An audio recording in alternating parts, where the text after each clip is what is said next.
So, Americans for Safe Access is actually a criminal organization. This video will be one of many showing that this group actually is trying to urge me to commit suicide. Now, I am pro-cannabis and I am pro-medical cannabis, and I don't think anybody should be arrested for a plant. So if you're thinking, well, this group wants the same thing, right? Because it says safe access. Well, no, they don't.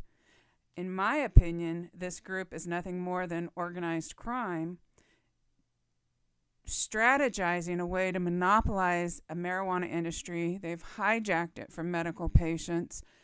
They've totally distorted the law, and they also do what I consider extortion by running around telling people they have to give them 10% of their gross receipts, et cetera, et cetera. There's all these different things that they're doing.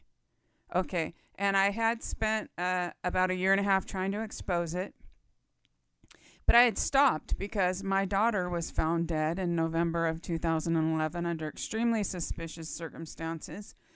And regardless of the reason, and I'm not saying that I think they did it in any way, but what I am saying is, but I want to actually, honestly, if someone figured out that they did, it wouldn't surprise me, and it wouldn't surprise me. But I'm not saying that I think they did, but I am saying that, so for a year, I've been in all this grief. I have not even barely talked about marijuana. And then I went on Facebook, and I wasn't talking even about ASA.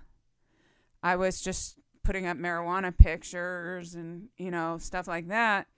And I guess they realized, uh-oh, she's talking about marijuana again. We got to silence that voice.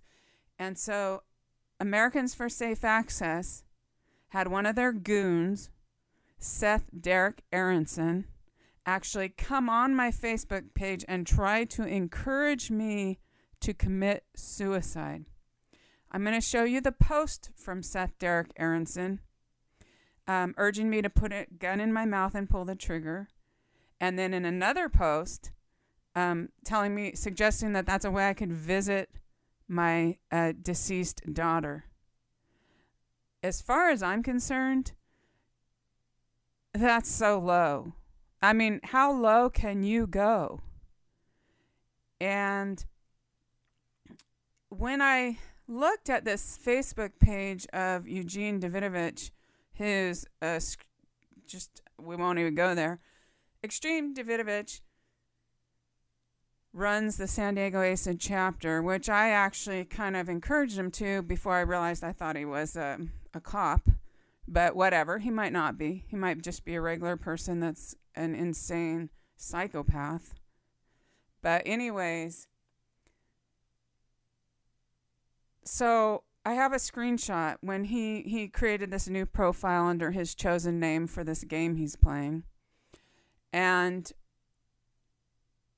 the fourth friend he connects with is, of course, guess who? Seth Derek Aronson, the same guy who now, almost the end of January of 2013, when I have not even talked about ASA in over a year, is coming onto my page and telling me to commit suicide. He literally, they're calling themselves a compassionate group, or we just want to help the government get zoning. No, that's not what they're doing.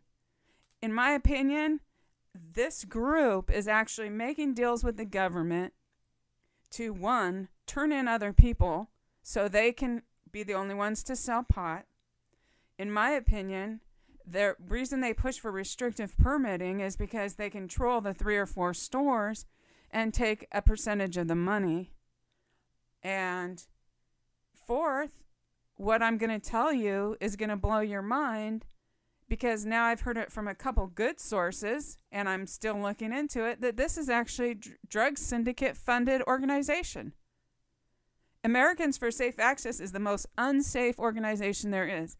Let me tell you, Eugene Davidovich showed up at my house without calling and threatened to murder me. There was a police report from another woman I know of where he threatened to make her children disappear. And now, a year after I've never even spoken of them, they're still come on my Facebook page and tell me to commit suicide? this issue needs to be addressed, and it will be. So stay tuned.